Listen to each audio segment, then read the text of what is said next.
Seguimos en Conexión B Análisis, entrevista. Vamos a hablar de economía, finanzas, cómo nos ha impactado la inflación el año que terminó, el 2022. Ya empiezan a salir los datos, las cifras, los análisis y sobre todo ver cómo afecta directamente a la economía de cada uno de nosotros en los distintos sectores económicos del país. Belén Remes, asesora financiera y de seguros, nos trae todo el análisis el día de hoy. Belén, qué bueno que ya estás mejorcita. Adelante.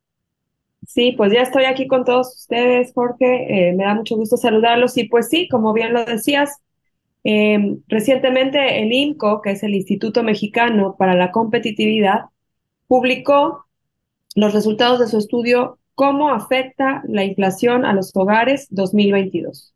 Y este estudio revela que al cierre del 2022, el alza de precios que se vio desde finales de 2021 se caracterizó por tener un efecto altamente regresivo, es decir, afectó desproporcionadamente a quienes menos tienen.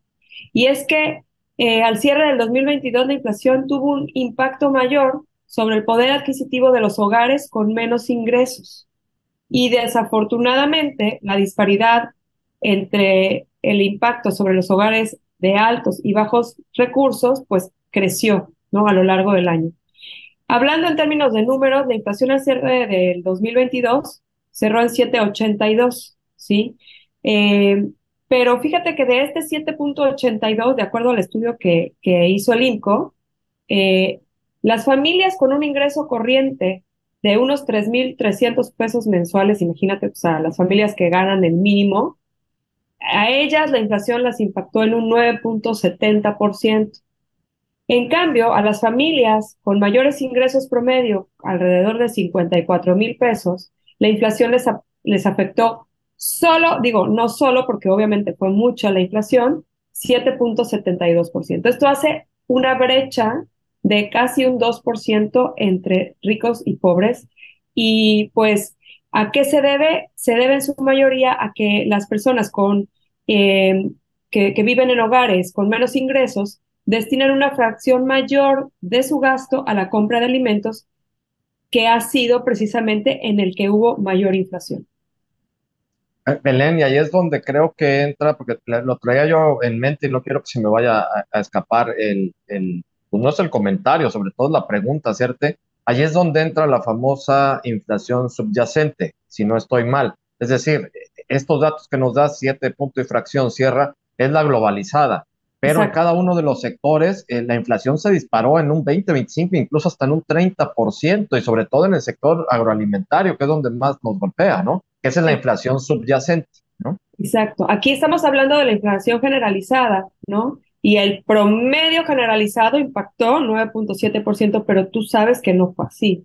O sea, tú sabes que finalmente hubo ciertos alimentos, ciertos, a lo mejor granos afectados por el tema de la guerra en Ucrania, que incrementaron sus precios hasta un 30%, ¿no? Y también el otro factor, Belén, no sé si incida o no en por qué también de alguna forma a las personas con mayores ingresos les afectó menos la inflación. Puede ser, eso ya es también una apreciación mía, no sé si estoy mal, porque yo no soy experto en estos temas, pero podría ser también en determinado momento el alza en las tasas de interés, pues a quienes pudieran tener un ahorro en una inversión bancaria o en algún producto financiero, pues tuvieron un mayor rendimiento también con el alza en estas tasas. No sé si eso también haya sido factor o no. Influye en los comportamientos de compra, sí. El hecho de que haya más tasas más atractivas, pues, y la gente, pues, que tiene un mayor nivel de educación, obviamente sabe que es momento de aprovechar, sabe que estamos en una guerra y que es momento de, a lo mejor, vacas flacas y de ahorrar.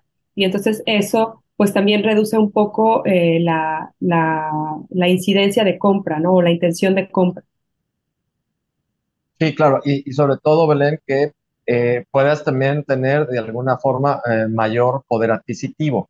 Es decir, si en esta inversión que pudiera alguna persona tener en el banco o en alguna institución financiera donde le da un mayor rédito, pues al momento de cobrar, por ejemplo, ese interés o ese rédito, pues podría mitigar de alguna forma también el alza inflacionaria en lo que fue todo el año y pudo haber resuelto de alguna u otra forma la falta de poder adquisitivo que el ingreso normal pues ya no lo tenía. No, no sé, es una apreciación que hago y la quiero dejar ahí en el tintero. Probablemente estoy diciendo puras tonterías, pero bueno, para eso están ustedes los expertos, Belén. No, para nada. La verdad es que siempre hay que buscar inversiones que estén basadas o que den rendimientos superiores a la inflación, precisamente por esto, porque si tú hoy tienes un peso y la inflación fue del 7%, tu peso pasado mañana ya no vale nada, ¿no? O vale 7% menos, ¿no? Entonces, tienes que tener tus inversiones o tu dinero invertido en instrumentos que te permitan conservar su poder adquisitivo, por lo menos a la tasa de inflación.